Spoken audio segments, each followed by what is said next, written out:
आपल्या सगळ्यांच्या मध्ये दस्तूरखुद्द ज्येष्ठ लेखक ज्यांचे वडील मोहनराव पाटील हे क्रांतिकारक होते, देशाच्या क्रांती चळवळीमध्ये त्यांनी सहभाग घेतला होता. हैदराबाद राज्यामधल्या निजामाच्या रजाकार सेनेशी 300 बंदुकांच्या हत्यारबंद टोळीसह लढणाऱ्या स्वातंत्र्य सैनिकाचा मुलगा डॉक्टर श्रीपाल सबनीस आज आपल्यामध्ये हजर आहेत. हाडोळी तालुका निलंगामध्ये सरांचा जन्म झालेला आहे. ते MA PhD आहेत. उत्तर महाराष्ट्र विद्यापीठ जळगाव, मला वाटतं आता त्याला बहिणाबाई विद्यापीठ असं म्हणतात, येथे तौलनिक भाषा विभागामध्ये प्राध्यापक आणि विभाग प्रमुख होते.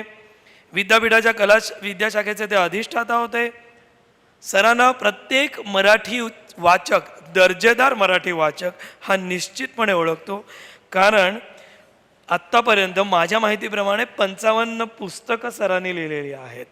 आणि त्या पुस्तकांचा पैस हा आदिवासी प्रतिभावंतांच्या पासून, आदिवासी मुस्लिम ख्रिश्चन साहित्यिकांपासून, दलित साहित्यिकांपासून, उपेक्षितांपासून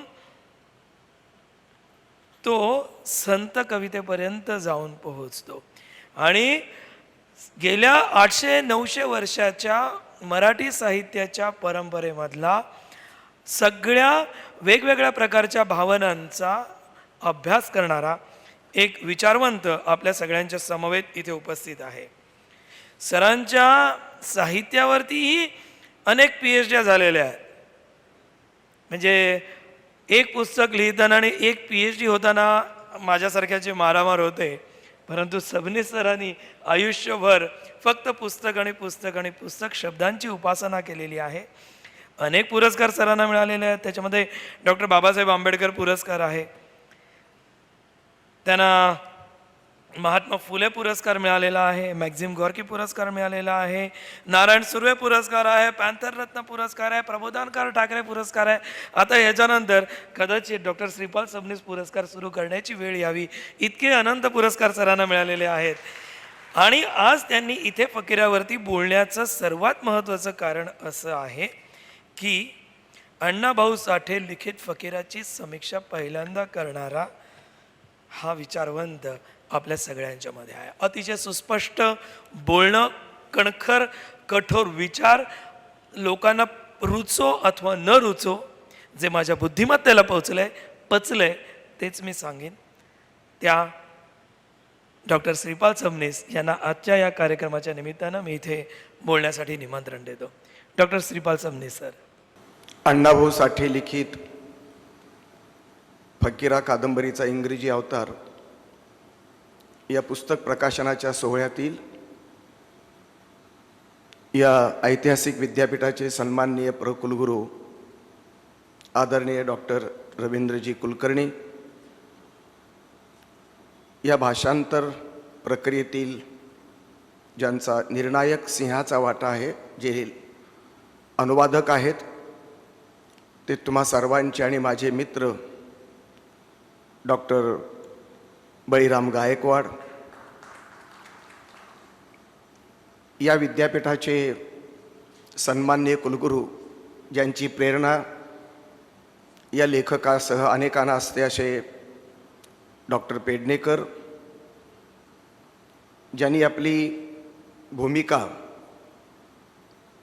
या कार्यक्रमाच्या संदर्भात तांत्रिक पद्धतीनं मांडली, ते परदेशस्थ विद्यापीठातील डॉक्टर बळीराम गायकवाडांच्या परम आदरणीय गुरु सन्माननीय प्रोफेसर हॅरिसन,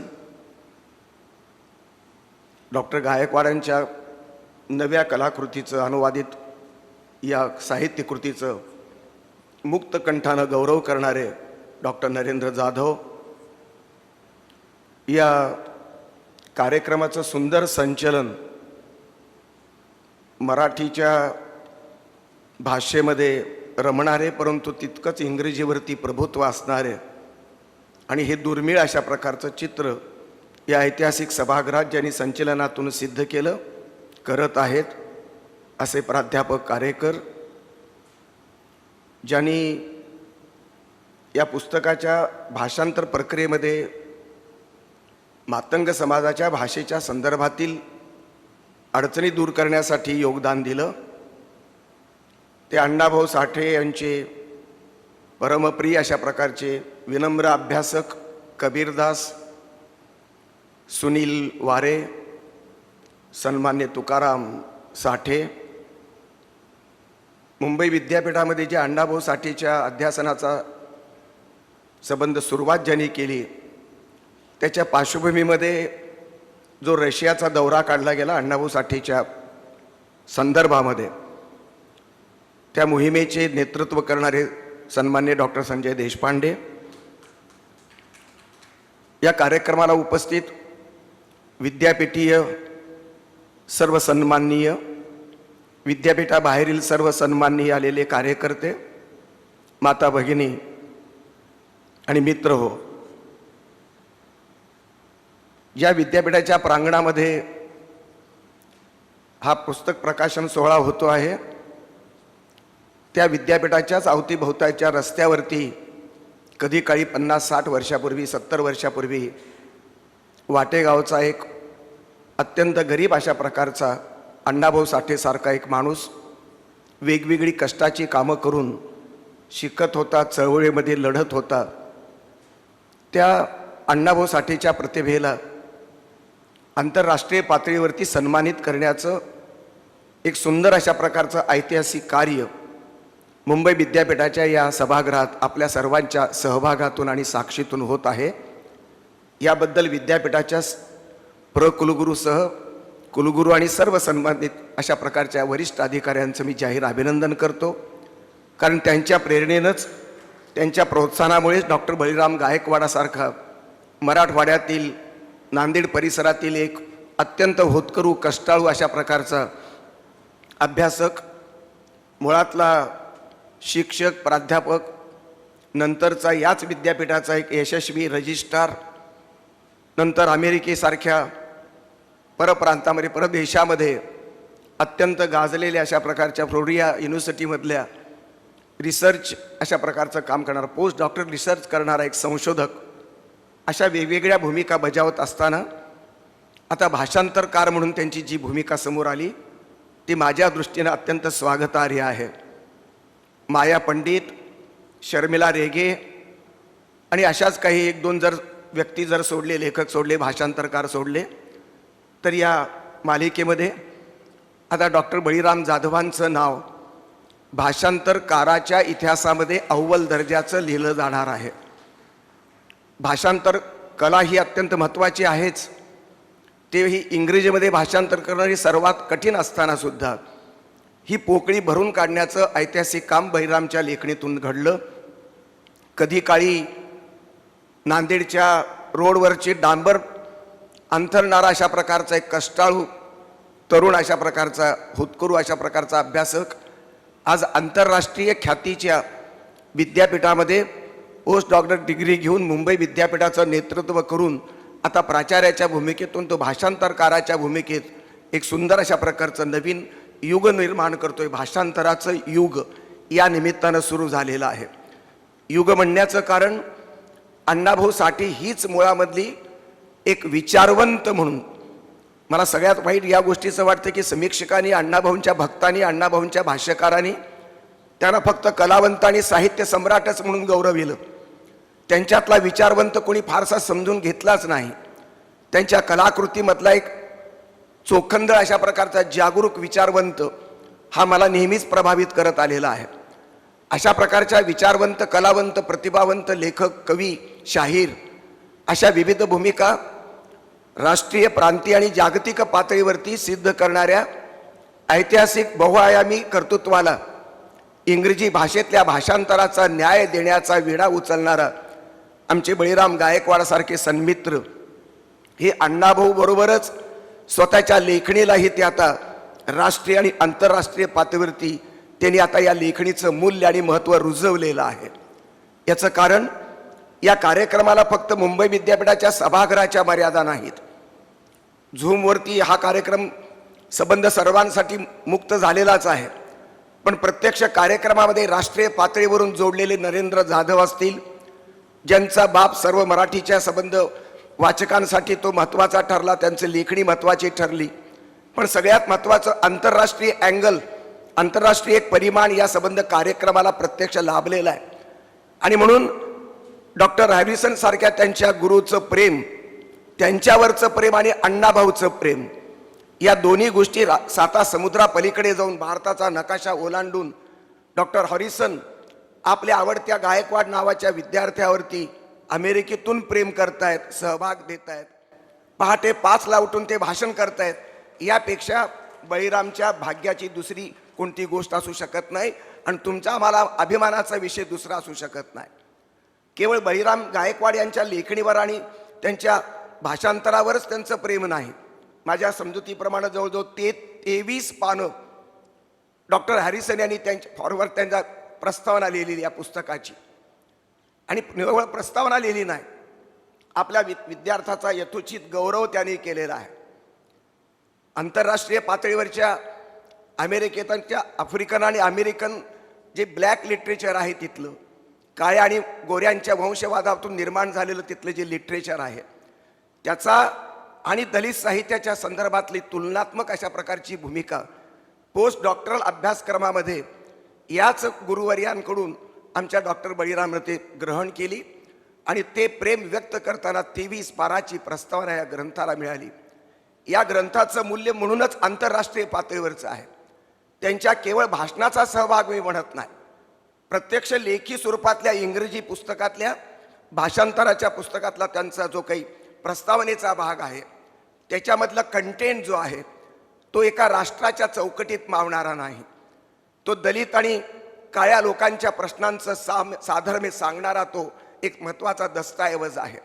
शोषित आणि दलितांवरती होणाऱ्या अन्यायाची परंपरा काल होती, परवा होती, आज आहे, कदाचित उद्या राहील. ही सर्व ब्रेक करण्याच्या दृष्टीनं अण्णाभाऊंचं साहित्य हे शोषण मुक्तीचं साहित्य आहे, माणसाच्या अस्मितेचं साहित्य आहे, माणसाच्या स्वाभिमानाचा तो पुंकार आहे. आणि म्हणून हॅरिसन सारख्या परदेशी गुरुचं हे संबंध योगदान या कार्यक्रमातलं, पुस्तकातलं आणि एकंदरीतच मराठी साहित्यातलं सुद्धा, या संदर्भातलं सुद्धा एकूण सांस्कृतिक संचितामधलं त्यांचं योगदान हे मी अधिक वंदनीय मानतो. कदाचित डॉक्टर हॅरिसन यांचं विद्यार्थी पण शिष्य पण बळीराम गायकवाडला मिळालं असतं किंवा नसतं तर कदाचित इतकी सुंदर अशा प्रकारची भाषांतराची ही कादंबरी झाली असती का, याचा आत्मपरीक्षणात्मक विचार कदाचित डॉक्टर गायकवाड करू शकतील. त्यांच्या संबंध मनोगतामध्ये त्यांनी जे ट्रान्सलेटरची जी काही टिप्पण दिलेलं आहे ते टिप्पणही महत्त्वाचं आहे. माझ्यासमोरचा एक प्रश्न होता की 160 पानाची मुळातली मराठी फकीरा कादंबरी ही 247 पानापर्यंत आमच्या भाषांतरकाराने नेली कशी आणि का, त्याची उत्तरं मिळाली. त्यांची 23 पानं, यांची 11 पानं मनोगतातली. डॉक्टर गणेश देवीसारखा भाषेच्या मधला अत्यंत महत्त्वाचा माणूस, त्याची ही प्रस्तावना या पुस्तकाला मिळाली. ती जवळजवळ 10-12 पानाची, 5-6 पानाची काहीतरी प्रस्तावना आहे. अनेकांनी गौरव केला, डॉक्टर नरेंद्र जाधवांनी तर केलाच, त्यांच्या गुरूंनी परदेशातून केला. पण औरंगाबाद विद्यापीठाचे मला वाटतं आंबोरे, उत्तम आंबोरे यांनी पण त्यांच्या या कादंबरीच्या संबंध स्वरूपाचं आणि त्या लेखनाचं, त्या भाषांतराचं कौतुक केलेलं आहे. अजून ही कादंबरी बाजारात यायची आहे. पेंग्विनसारखं राष्ट्रीय आंतरराष्ट्रीय पातळीवरती गाजलेलं प्रकाशन संस्था या पुस्तकाच्या वाट्याला आली आणि अण्णाभाऊंचा करिश्मा संबंध आता जगभर भारताच्या बाहेर पोचतो आहे. मुळामध्ये अण्णाभाऊंची लेखणीच ही समृद्ध लेखणी आहे. आमच्याकडली भाषा व्यवहार हा वर्णीय अहंकारानं आणि वर्णीय अशा प्रकारच्या द्वेषबुद्धीनं, भेदभावनेनं हा संबंध बाधित झालेला व्यवहार होता आणि आजही काही प्रमाणात निश्चित आहे. म्हणून तर गेल्या शतकातील इतक्या बहादर अशा प्रकारच्या सुंदर कलात्मक कथा, कादंबऱ्या, पोवाड्यानं मराठी समीक्षकाकडून, भाष्यकाराकडून अगदी ब्राह्मण समाजापासून ते बौद्ध समाजापर्यंतच्या 1-2 अपवाद वगळता कोणीही अण्णाभाऊंच्या लेखणीचा आणि त्यांच्या कलाकृतीचा गौरव फारसा केलेला नाही. त्यांच्या भाषांची, त्यांच्या काय पुस्तकांची 27 भाषात रूपांतर झाली अशा प्रकारची मी ऐकत आलो. काही प्रमाणात लिहिलेलं कोणीतरी आहे, हा अतिशयोक्तीचा भाग आहे. अण्णाभाऊंच्या कादंबऱ्या कुठेतरी तेलुगूमध्ये किंवा एखाद्या हिंदीमध्ये कथा काहीतरी नक्की भाषांतरित झाल्या, पण अण्णाभाऊंना ते जिवंतपणे आणि त्यांच्या नंतरही भाषांतराचं भाग्य मिळालं नाही. अण्णाभाऊंच्या मराठी साहित्याचं वैभव हे आज आम्ही पाहतो आहोत. मी प्रभावित झालो. 4-5 वर्षापूर्वी अण्णाभाऊ प्रचंड आवडायचे, पण मी काही लिहू शकलो नाही. म्हणून फकीराची एक स्वतंत्र हिवादी समीक्षा नावाचा ग्रंथ मी लिहिला. स्वतंत्र पुस्तक लिहिलं फकीरावरती. आणि पुण्याच्या बालगंधर्व रंगमंदिरामध्ये शरद पवार आणि सुशील कुमार शिंदे यांच्या हस्ते त्याचा भव्य दिव्य अशा प्रकारचा गच्च अशा प्रकारच्या प्रेक्षकांच्या गर्दीमध्ये त्याचं प्रकाशन आम्ही केलं. मला अभिमान वाटतो त्या गोष्टीचा. अण्णाभाऊ दलित जातीत जन्मले, पण केवळ दलितांचे अण्णाभाऊ असू शकत नाहीत. अण्णाभाऊंची लेखणी जर केवळ दलितांच्याच कैवारामध्ये जर आम्ही संबोधली, तर मग फकीरामधल्या विष्णुपंत कुलकर्णी यांचा आणि फकीरांचा संवाद का? एक सात्विक अशा प्रकारचा ब्राह्मण कुलकर्णी प्रत्येक संकटामध्ये फकीराला आणि संबंध मातंग समाजाला, महार समाजाला, वेशी बाहेरच्या समाजाला तो मदत करतो. सरकारची संबंध नीती नियम आणि चौकटी कायदे झोगारून विष्णुपंत कुलकर्णी हा ब्राह्मण समाजातला तिथला जो काही कॅरेक्टर आहे, याच्यातली सात्विकता अण्णाभाऊंनी ग्रहण केली. विष्णुपंत कुलकर्णीला ही वास्तवाचा आधार होता वाटेगावच्या, आणि फकीराच्या कहाणीला सुद्धा सत्यकथेचा संदर्भ आहे. आणि म्हणून अण्णाभाऊंनी पचवलेल्या व्यक्तिरेखांचे नमुने जर 35 कादंबऱ्या आणि काय 100-150 कथांच्या बाबतीमध्ये आपण समजून घेतलीत, तर अण्णाभाऊचं सामर्थ्य प्रचंड मोठं आहे. आणि हे मोठं सामर्थ्य पचवण्यासाठी तेवढ्याच प्रतिभेचा भाषांतरकार लागतो. आणि तो केवळ जातीच्या जाणीवा म्हणून नव्हे. अण्णाभाऊंचं साहित्य जातीच्या कुठल्याही चौकटीमध्ये बंद करता येत नाही. आणि म्हणून त्यांच्यातले संबंध मराठा कॅरेक्टर, शंकर पाटलांचं या कादंबरीतलं कॅरेक्टर असेल, अनेक कॅरेक्टर्स आहेत. दलितांची आहेत, महार मातंगांची आहेत, पाटलांची आहेत, ब्राह्मणांची आहेत. जाती पलीकडे असणारी सत्प्रवृत्ती हा अण्णाभाऊंच्याच लेखणीचा गुणधर्म आहे. सात्विकता आणि तात्विकता हे अण्णाभाऊंच्या लेखणीचं व्रत आहे. आणि म्हणून कुठेही त्यांचा नायक बलात्कार करत नाही, कुठेही त्यांचा नायक व्यसनी तुम्हाला दिसणार नाही. या कादंबरीमध्ये 2 मातंग समाजाचे नायक आहेत, फकीर आणि सत्या भोसला. हे दोघंही सात्विक आहेत आणि या दोघांचा समान शत्रू ब्रिटिश आहेत. जाती व्यवस्थेमध्ये जन्माला आलेले हे 2 मातंग नेते किंवा त्यांचं नेतृत्व हे लुटालूट करतं, पण गरिबासाठी. धान्याची कोठारं लुटतात, पण महार मातंग जी उपाशी मरतायत त्यांच्या संबंध पोटामध्ये अन्न जावं या करुणेच्या भूमिकेतून अण्णाभाऊंचे हे संबंध कॅरेक्टर उभे राहताना दिसत आहेत. आणि म्हणून व्यक्तिरेखांचा जिवंतपणा उभं करण्याचं अण्णाभाऊंचं सामर्थ्य, वातावरण निर्मित करण्याचं सामर्थ्य, त्यांचं निसर्गावरचं प्रेम. या कादंबरीतला फकीरा जेवढा जिवंत आहे, तेवढाच गबऱ्या घोडा हा सुद्धा जिवंत वाटतो. तिथली संबंध यात्रा जी गावाची आहे, ती जी काही जोगणी आहे ती सिम्बॉल आहे सत्याचा, गाव परंपरेचा, गाव संस्कृतीतल्या चांगल्या मूल्यांची एक सिम्बॉलिक अशा प्रकारची मांडणी जोगणीच्या माध्यमातून आहे.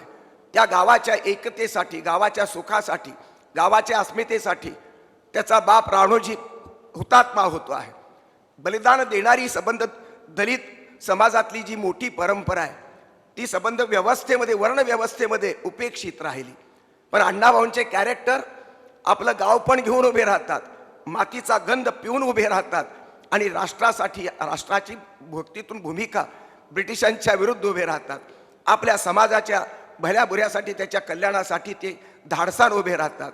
फकीराचा त्याग, सत्या भोसलेचं संबंध कॅरेक्टर आणि एकंदरीतच सगळं वातावरण जर आपण लक्षात घेतलं, तर अण्णाभाऊंच्या लेखणीमध्ये असणारं सामर्थ्य हे बहुआयामी असल्याचं दिसतं. ते केवळ लेखक म्हणून नव्हे. अण्णाभाऊंचे पोवाडे आपण लक्षात घेतलं, तेलंगणाचा पोवाडा गेलेला, इथल्या गरिबांचा. अमळनेरच्या स्वातंत्र्याचा पोवाडा त्यांनी लिहिला. अण्णाभाऊ भारतीय स्वातंत्र्याच्या कैवारामध्ये उभे राहतात. अण्णाभाऊ महाराष्ट्राच्या, संयुक्त महाराष्ट्राच्या चळवळीमध्ये उभे राहतात. गवाणकर ब्राह्मण, अमरशेख मुसलमान आणि अण्णाभाऊ दलित या 3 शाहिरांची एक सुरातली शाहिरी महाराष्ट्रानं अनुभवलेली आहे. महाराष्ट्राचा सांस्कृतिक नकाशा कसा एकात्म असावा आणि कलेला जात धर्म नसतो नसावा, कलावंताला ही जात धर्म नसतो नसावा, ही सूत्र जीवनातून, आपल्या पोवाड्यातून, आपल्या गाण्यातून, डपावरच्या थापेतून या तिन्ही शाहिरांनी एका आवाजामध्ये महाराष्ट्राचं सेक्युलर रूप उभं केलं आणि त्यातून महाराष्ट्र घडला. महाराष्ट्रवादी अण्णाभाऊ, भारताच्या स्वातंत्र्यावर प्रेम करणारे अण्णाभाऊ लेनिनग्राडचा पोवाडा गातात. हा एकमेव या देशाच्या इतिहासातला एकमेव मराठी शाहीर आहे की ज्याला आंतरराष्ट्रीय भान आहे. सध्याचं साहित्य भाषांतरित झाल्याशिवाय नोबेलही मिळवू शकत नाही तुम्हाला. आणि त्या साहित्याचं आंतरराष्ट्रीय पातळीवरचं विश्व साहित्यामध्ये त्याचा समावेश करता येत नाही. ही कोंडी फोडण्याचं काम जे 3-4 भाषांतरकार करत होते त्यामध्ये आमचे डॉक्टर गायकवाड आहेत. आणि म्हणून या भाषांतराचं मूल्य आंतरराष्ट्रीय पातळीवरती आपल्याला समजून घ्यावं लागेल, केवळ प्रांतीय पातळीवरती नव्हे. अण्णाभाऊंची संबंध एवढी मोठी ताकद आजपर्यंत मराठी माणसानं, मराठी विद्वानांनी वाया घातली. संबंध मराठी भाष्यकार गुन्हेगार आहेत का याचा तपासणी, याचं आत्मपरीक्षण मराठी संस्कृतीतल्या कैवाऱ्यांनी करण्याची गरज आहे. एखादे डॉक्टर पानतवणे, एखादे वि. स. खांडेकर, एखादे आचार्य हात्रे, एखादे डॉक्टर सदा कराडे असे मोजकी नावं जर सोडली तर अण्णाभाऊंच्या वाट्याला एकही समीक्षक आलेला नाही, विचारवंत आलेला नाही. आम्ही त्यांना फक्त दलित जातीमध्ये बसवलं, मार्क्सवादामध्ये त्यांना कुजवलं. पण अण्णाभाऊंनी आमच्या बाबासाहेब आंबेडकरांना हीच फकीरा कादंबरी अर्पण केलेली आहे. एका दलित समाजाचं नेतृत्व करणाऱ्या, संविधानाचं कुशल अशा प्रकारचं शिल्पकार पद भूषवणाऱ्या अण्णाभाऊंच्या लेखणीतून बाबासाहेबांना ही कादंबरी अर्पण झाली. आमच्या अण्णाभाऊंनी आचार्य अत्रांना पुस्तक अर्पण केलं, उषाताई डांगेंना पुस्तक अर्पण केलं, राजाराम पाटीलांना अर्पण केलं, यशवंतराव चव्हाणांना अर्पण केलं, नात्यातल्या काही लोकांना अर्पण केलं, अमर शेख मुसलमान मित्राला त्यांनी अर्पण केलं. अण्णाभाऊ कोणत्या जातीचे आहेत? तुम्ही म्हणाल मातंग जात. झूठ. अण्णाभाऊंच्या लेखणीची जात कोणती? मग अमर शेखाला त्यांनी पुस्तक अर्पण का केलं? आचार्य अत्र्यांना का केलं? कॉम्रेड डांग्यांच्या पत्नीला का अर्पण केलं? अनेक ठिकाणी संदर्भ आहे त्यांचे. त्यांच्या पोवाड्यामध्ये शिवाजी महाराजांना वंदन आहे, त्यांच्या पोवाड्यामध्ये लोकमान्य टिळकांना वंदन आहे, ज्ञानेश्वरांना वंदन आहे. इथल्या ब्राह्मणी व्यवस्थेनं दलितांना त्रास दिला, भाकरी नाकारली, माणूस पण नाकारलं. पण अण्णाभाऊने हे सगळे दुःख पचवून एक विवेकीही विद्रोह त्यांच्या संबंध साहित्यातून पेरला. आणि म्हणून लढाऊ नायिका, लढाऊ नायक त्यांनी उभे केले. त्यांच्या अर्पण पत्रिका जरी लक्षात घेतलात तर अण्णाभाऊंचं एक बहुसांस्कृतिक एकात्मतेचं सूत्र तुम्हाला आत्रे, अमरशेख, डांगे अशा प्रकारच्या किंवा यशवंतराव चव्हाण विविध जातीच्या मानदंडांना त्यांनी पुस्तकं अर्पण केली. आणि महाराष्ट्राची कला संस्कृती, महाराष्ट्राची भाषा संस्कृती कशी आणि किती सेक्युलर असावी याचा जिवंत अशा प्रकारचा आदर्श अण्णाभाऊंच्या अर्पण पत्रिकेतून महाराष्ट्राला कायमचा मिळालेला आहे. अण्णाभाऊंचं हे कर्तृत्व एका जात धर्माच्या आणि प्रांताच्या चौकटीमध्ये मावू शकत नाही. हे अण्णाभाऊ स्टालिनग्राडचा पोवाडा जेव्हा लिहितात त्यावेळेला अण्णाभाऊंचं मोठेपण विश्वात्मक होतं. ज्ञानेश्वराच्या पसायदानातलं जो जे वांछिल तो ते लाहो किंवा वसुदैव कुटुंबकम किंवा आमची संबंध अवघाची संसार सुखाचा करीन ही संतांची वचनं विश्वात्मक आहेतच. पण अण्णाभाऊंनी संबंध शोषितांचा मुक्तीचा विचार मांडला. स्त्रियांचा सन्मान करणारे अण्णाभाऊ, त्यांनी हा सत्तू जो भोसला त्याला पण स्त्रीच्या सन्मानाची भूमिका त्याच्याकडे दिलेली आहे. हा एका आपल्या बाईला, जात्यावर ओव्या गाणाऱ्या बाईला तो चोळी काकण देतो आहे. ज्यावेळेस फकीरा लूट करतो धान्याची त्यावेळेस रघु बामन हा एक अत्यंत दुष्प्रवृत्त ब्राह्मण आहे, सरकारचा प्रतिनिधी, तो बंदूक वाजवतोय, गोळ्या घालण्याचा प्रयत्न करतो. त्या बायका सगळ्या आपलं सोनं नाणं द्यायला तयार होतात. अण्णाभाऊ म्हणतात की तुमची अब्रू लुकटाला आलेलं नाहीत. हे जे स्त्री सन्मानाची आज संबंध जगामध्ये गरज निर्माण झालेली आहे. युनोचा जाहीरनामा बच्च्यापासून प्राणी मात्रापर्यंतच्या संबंध कणव पेरतो, करुणा पेरतो. बुद्धाची करुणा आणि महावीराची अहिंसा याचे संदर्भ अण्णाभाऊंनी वाचले की नाही माहीत नाही. पण अण्णाभाऊच्या पिंड आणि प्रकृतीमध्ये बुद्ध आहे, महावीर आहे, विवेकानंद आहे, ज्ञानेश्वर आहे, संतत्व पचवलेलं आणि गॉर्की पचवलेलं अशा राष्ट्राच्या नकाशे बाद करून अण्णाभाऊंची लेखणी विश्वात्मक आशय मांडते. माणसाचा नकाशा समृद्ध करू पाहते. माणसाच्या कैवारामध्ये ध्यास पेरणारा जगातल्या अनेक राष्ट्रातल्या अव्वल दर्जाच्या प्रतिभावंतापैकी अण्णाभाऊ आहेत, होते. पण त्यांच्या संबंध कर्तृत्वावर आणि त्यांच्या वाङ्मयावर फुटं चढली, धूळ चढली. ती धूळ झटकून तिला विश्वात्मक करण्याचा विडा ज्यावेळेस बळीराम गायकवाडासारखा भाषांतरकार करतो त्यावेळेला ते भाषांतर अगदी ॲक्युरेट झालं की कमी पडलं याच्यामध्ये मी फार जात नाही. ते बायकोसारखं एकनिष्ठच पाहिजे याच्यावरही माझा भर नाही आहे. पण त्यांनी स्वातंत्र्य जरूर घेतलं भाषांतर करताना, पण त्याला न्याय दिला, 100% न्याय दिला. याचं कारण बळीरामच्या रक्ताच्या कणाकणामध्ये अण्णाभाऊंचा विचार रुजलेला आहे. अशा प्रकारचा वेडा झालेला पण आपला विवेक शाबूत ठेवणारा आणि विश्वात्मक भान असणारा लेखक मराठीमध्ये दुसरा मला दिसत नाही. एकतर अण्णाभाऊची लेखणी आणि अण्णाभाऊचा फकीरा हा त्यांच्या संबंध कादंबरी विश्वाचा नायक आहे. फकीरा हाच नायक आहे त्यांच्या कादंबऱ्यांचा, त्यांच्या साहित्यसृष्टीचा, आणि हाच फकीरा मराठी कादंबरीचा आणि मराठी साहित्याचा मानदंड आहे. या मानदंडाला तर विश्वात्मक अँगल देण्याचं काम, ऐतिहासिक अशा प्रकारचं स्वरूपाचं कार्य आमच्या या बळीराम गायकवाडांनी केलेलं आहे. याचं कारण तिकडलं जे काही दलित, तिथलं जे ब्लॅक पॅन्थर होतं, त्यानंतर इकडे दलित पॅन्थर आलं. तिकडे मार्टिन ल्युथर किंगची चळवळ सुरू होती, इकडे बाबासाहेबांची होती. आणि बाबासाहेब आणि मार्टिन ल्युथर यांचा पत्रव्यवहाराचा संदर्भ हरिसन नावाच्या या त्यांच्या गुरु आत्ता आपल्याला भाषणातून देत होत्या. हे एक व्यापक अशा प्रकारचं भान आहे. राष्ट्रात शोषणाला आणि क्रौर्याला कोणतेही जात धर्म नसतो. ते अनेक देशामध्ये मोठ्या राष्ट्रांच्या वर्चस्ववादामध्ये आहे. चीनच्या विस्तारवादामध्ये, अमेरिकेच्या विस्तारवादामध्ये, रशियाच्या महासत्तात्मक अशा प्रकारच्या कारभारामध्ये हे क्रौर्य दडलेलं आहे. क्रौर्य एका माणसातला असेल, एका व्यवस्थेतला असेल, किंवा एका भाषेच्या संस्कृतीमधला असेल, एका धर्मातला असेल किंवा अनेक धर्मातला असेल, किंवा देशांचं असेल. क्रौर्य हे वाईटच आहे. म्हणून चौगुल्याचं क्रौर्य असेल, पोटीशी असणाऱ्या बाईवरती लाता मारणारा नालायक चौगुला बहुजन समाजातला वर्ण व्यवस्थेमध्ये तो मराठा आहे. पण सत्या भोसला त्याला मारतो, विनवतो, पण ऐकत नाही. बाईवरती हात उचलणाऱ्या माणसाचं संबंध निपात करणारा, त्याला संबंध लढणारा सत्या भोसला हा नैतिकतेचं प्रतिनिधित्व करतो आहे. अण्णाभाऊ नैतिकतेचे कैवारी आहेत. अण्णाभाऊ शोषणमुक्तीचे कैवारी आहेत. अण्णाभाऊ माणुसकीचे कैवारी आहेत. अण्णाभाऊ संतत्वाचे आणि महापुरुषांच्या बेरजेचे कैवारी आहेत. म्हणून शिवाजीमध्ये ज्ञानेश्वर मिसळला अण्णाभाऊनी, त्याच्यामध्ये लोकमान्य टिळक मिसळले, आणि बाबासाहेब आंबेडकरांना अर्पण पत्रिका देऊन त्यांनी आंबेडकरांची बेरीज केली. मार्क्सवादी अण्णाभाऊ बाबासाहेब आंबेडकरांची बेरीज करतात. बाबासाहेबांना मार्क्स मान्य नाहीत, पण मार्क्सवादी अण्णाभाऊंना मात्र आंबेडकर मान्य आहेत.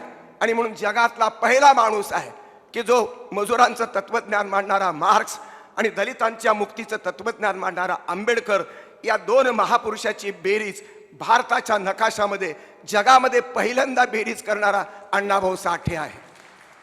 इतकं व्यापक वैचारिक अशा प्रकारचं सामर्थ्य अण्णाभाऊंनी जे व्यक्त केलं ते एकाही पठ्ठ्यानं शिवशिक्षित झालेल्या एका जातीतल्या धर्मातल्या कुठल्याही माणसानं पेललं नाही. ती पेलण्याची किमया आणि क्षमता केवळ बळीरामनंच सिद्ध केली. याचं कारण बळीरामची लेखणी. बळीराम तर अत्यंत कष्टाची कामं करत, त्याची कहाणी करत, त्यांनी आत्मकथा जरूर लिहावी असं माझ्यासारख्या माणसाला वाटतं. मुंबई विद्यापीठानं या अत्यंत समर्थ अशा प्रकारच्या लेखकाला, संवेदनशील प्रतिभावंताला कुरवाळलं, पोटात घेतलं, गोंजारलं. आणि म्हणून कुलगुरू आणि प्रकुलगुरू यांचं मी कधी सहसा असं अभिनंदन करत नाही, पण मी अनुभवलं. गेल्या 1.5 वर्षापूर्वी अण्णाभाऊ साठेचं अध्यासनाचं उद्घाटन करायचं होतं. मी ऑनलाईन माझ्या बार्शीतून ते ऑनलाईन केल्याचं मला आठवतं. ज्या अध्यासनाचं मी उद्घाटन केलं त्याच अध्यासनाच्या पातळीवरती वेगवेगळे प्रयोग आणि वेगवेगळे कार्यक्रम बळीरामच्या संबंध कल्पकतेतून, निष्ठेतून घडतायत. आणि त्याला प्रोत्साहन कुलकर्णी सर आणि पेडणेकर यांचं मार्गदर्शन मिळतंय. हे तो अनेक वेळा मला बोलून दाखवतो. ही मला महत्त्वाची बाब वाटते. शिक्षण कशासाठी, संस्कृती कशासाठी, अध्यासनं कशासाठी? माणसाची दुःखमुक्त अवस्था अधोरेखित करण्यासाठी. युजीसीचा ध्येयवाद एकच सांगतो मला आणि तुम्हाला, दुःखमुक्त माणूस, दुःखमुक्त मानवता. आणि म्हणून प्राण्यावर प्रेम करणं, माणसावर प्रेम करणं, संस्कृतीवर प्रेम करणं, संचितावर प्रेम करणं, सत्यावर प्रेम करणं, माणसाच्या गहिवरावरती प्रेम करणं, समता, बंधुता, लोकशाहीच्या मूल्यांचा अंगीकार करणं. यासाठी साहित्याची निर्मिती व्हावी, यासाठी भाषांतरकारांनी आपल्या लेखण्या झिजवाव्यात. कुठल्याही फालतू विषयावरती भाषांतर करून जगप्रसिद्धी मिळू शकेल कदाचित. यांचं इंग्रजीमध्ये झालं, त्यांचं तामिळमध्ये झालं, त्यांचं जपानीमध्ये झालं. पण अण्णाभाऊ सारखा पुण्यशील लेखक जो सार्वजनिक जीवनातलं पुण्य पेरतोय, माणसाचं माणूस पण कुरवाळतो, जपतो आणि पूजतो, अशा माणसाचं लेखणीला न्याय देण्याची भूमिका ही भाषांतर जगातली निर्णायक ऐतिहासिक स्वरूपाचं हे पराक्रम आहे. या पराक्रमाबद्दल तुमच्या आणि आमच्या डॉक्टर गायकवाडांचं, बळीराम गायकवाडांचं मी जाहीरपणे अभिनंदन करतो. अण्णाभाऊंच्या प्रेमापोटी आणि बळीरामच्या भूमिकेला संबंध समजून घेण्यासाठी आंतरराष्ट्रीय पातळीपासून राष्ट्रीय पातळीपासून आपण मुंबईच्या प्रांतातील, महाराष्ट्रातील सर्व रसिक या कार्यक्रमाला कळत न कळत आभासी पद्धतीनं जोडलेले आहात. याबद्दल मी समाधान व्यक्त करतो. आता अण्णाभाऊंची उपेक्षा होणार नाही. मुंबई विद्यापीठाला जर अण्णाभाऊंचा अध्यासन निर्माण करायला थोडा वेळ झाला कुलकर्णी सर, पण याचं श्रेय तुम्हा दोन कुलगुरूकडे आहे. याचं श्रेय तुमच्याच काळात हे अध्यासन झालं. आता मला खात्री आहे तुमच्या त्या बजेटमध्ये तुम्ही सोय केलेली आहे, अनेक उपक्रम पुढे राबवणार आहेत. त्या उपक्रमासाठी शुभेच्छा देत असताना अण्णाभाऊंच्या लेखणीची शपथ इथे बसलेल्या प्रत्येकाला आणि येणाऱ्या आणि असणाऱ्या सर्व पदाधिकाऱ्यांना मी घालून अण्णाभाऊंचा दुःखमुक्त मानवतेचा ध्येयवाद, सांस्कृतिक ध्येयवाद, कलात्मक ध्येयवाद, लेखणीचा ध्येयवाद विश्वापर्यंत पोहोचवा. विश्व माणूस, विश्व नागरिकत्व, विश्व साहित्य, विश्व संस्कृती आणि विश्व धर्म आणि विश्वात्मक अशा प्रकारचं नागरिकत्व सिद्ध करूनच आपल्याला माणसाला न्याय देता येऊ शकेल. त्याची कोंडी फोडणारं आजचा हा कार्यक्रम असल्यामुळं मी समाधान व्यक्त करतो. सगळ्यांना या ठिकाणी मी काय नमस्कार करतो, तुम्हाला सगळ्यांना अभिवादन करतो आणि मुंबई विद्यापीठाच्या कुलगुरू आणि प्रकुलगुरूंचं खास अभिनंदन करून आमच्या मित्राला शुभेच्छा देऊन माझं भाषण संपवतो. जय भारत, जय जगत.